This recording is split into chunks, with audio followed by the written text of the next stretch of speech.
చేశారు? మీరు 5 సంవత్సరాలు మీకు అవకాశం ఇచ్చినప్పుడు ఏం చేశారు? మీరు ఏమి చేయలేదు. ఆ 5 సంవత్సరాలు కూడా మీకు నిజంగానే ప్రజల పట్ల గానీ లేకపోతే మైనారిటీ పట్ల గానీ మీకు చిత్తశుద్ధి ఉండుంటే మీరు ఇప్పుడు దాకా మరి ఇప్పుడు వచ్చి మాట్లాడుతున్నారు కదా, మీ 5 సంవత్సరాలు వచ్చినప్పుడు మైనారిటీలు మీకు కనిపించలేదా? ఎలక్షన్ వచ్చేటప్పటికి మీ మైనారిటీ కనిపిస్తుందా? అసలు ఒక మాట అడుగుతాను, ఎమ్మెల్యే గారు ఇప్పుడు దాకా ఎన్ని మసీదులకి ఎంత మంది వచ్చినా కూడా ఎప్పుడు అంటే ఎలక్షన్ స్టంట్ అని ఆయన ఎప్పుడు అడుకోలేదు. ఎప్పుడు వచ్చినా కూడా ఏదన్నా నాకు ఇది కావాలి, నేను మసీద్ కడుతున్నాను, లేకపోతే నాకు ఇది కావాలి, ఇది హెల్ప్ చేయండి అని అంటే నిరంతరం ఆయన ఎప్పుడు వచ్చినా కూడా ఆయన సొంత డబ్బులతో, ఇప్పుడు కూడా చెప్తున్నాను, ఒక్కొక్క రూపాయి మేము సంపాదించిన డబ్బులతోనే కట్టాం. మీరు కబ్జాలు అది ఇది అని అంటున్నారు, ప్రూవ్ చేయండి. ప్రూవ్ చేస్తే నేను మా నాన్న రాజకీయ సన్యాసం తీసుకుంటాం. మీరు ప్రూవ్ చేయలేదు. ఎందుకంటే మేము ఎక్కడ కూడా కబ్జాలు కానీ ఇలాంటివి చెయ్యము. మాకు అవసరం లేదు.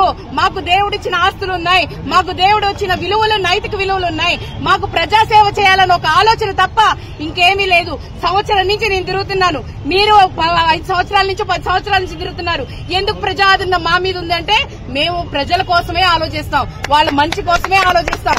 మాకు రాజకీయాలు ఎమ్మెల్యే పదవులు మాకు కాదు. మాకు కావాల్సింది సేవతత్వం ఒక్కటే. మేము దానికోసమే రాజకీయాల్లో వచ్చాం. 25 సంవత్సరాలు మా నాన్నగారిని తాడికొండలో ఈ రోజు కూడా గుర్తుపెట్టుకున్నారు అని అంటే ఆయన అక్కడ మంచి పనులు చేశారు కాబట్టి గుర్తుపెట్టుకున్నారు. ఈ రోజు 10 సంవత్సరాలు మచ్చలేని మనిషి ఎవరైనా అన్నారా అంటే ముస్తఫా గారు అన్న. ఎందుకు అంటున్నారంటే ఆయన ఎవరిని కూడా ఇబ్బంది పెట్టలేదు, ఏ చిరు వ్యాపారిని ఇబ్బంది పెట్టలేదు, ఏ కమ్యూనిటీని ఇబ్బంది పెట్టలేదు. కమ్యూనిటీ హాల్ కోసం ఈ రోజు ప్రజలు ఎవరు వచ్చినా కూడా ఏ విషయానికి వచ్చినా కూడా ఆయన నిరంతరం కృషి చేస్తూనే ఉన్నారు. అదే విధంగా చేస్తూనే ఉంటాము.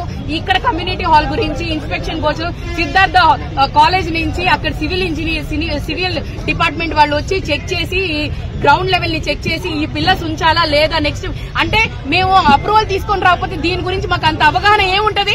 మాకు నెక్స్ట్ ప్రాసెస్ ఏం చేయాలని మాకు ప్రతి ఒక్క విషయం తెలుసు అంటే వాళ్ళు వచ్చి టెస్ట్ చేశారు కాబట్టి చూశారు కాబట్టి మొత్తము 900 ఎసెప్టివ్ ప్రాపర్టీని ఎలా చేయాలి ఏంటి, ఎందుకంటే స్టాండర్డ్ గా ఉండాలి. కట్టామంటే కట్టేశాము, అయిపోయిందంటే అయిపోయింది కాదు, లాంగ్ టర్మ్ ఉండాలి, చిరస్థాయిగా నిలిచిపోవాలి. కానీ ఇలాగా ఎలక్షన్ టైంలో రావడం గొడవలు చేయడం కాదు. మన కమ్యూనిటీ కోసం ఏం చేయాలని ఒక ఆలోచన చేయండి. మాతో పాటు మీరు కూడా చేయి కలపండి, చాలా సంతోషపడతాము.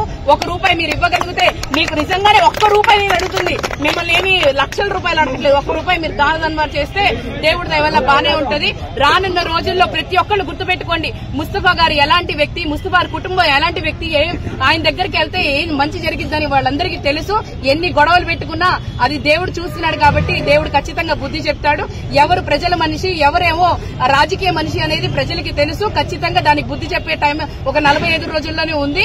ఖచ్చితంగా గుర్తుపెట్టుకోండి, రానున్న రోజుల్లో మంచి చేసే వ్యక్తికే ప్రజలందరూ తోడుంటారు.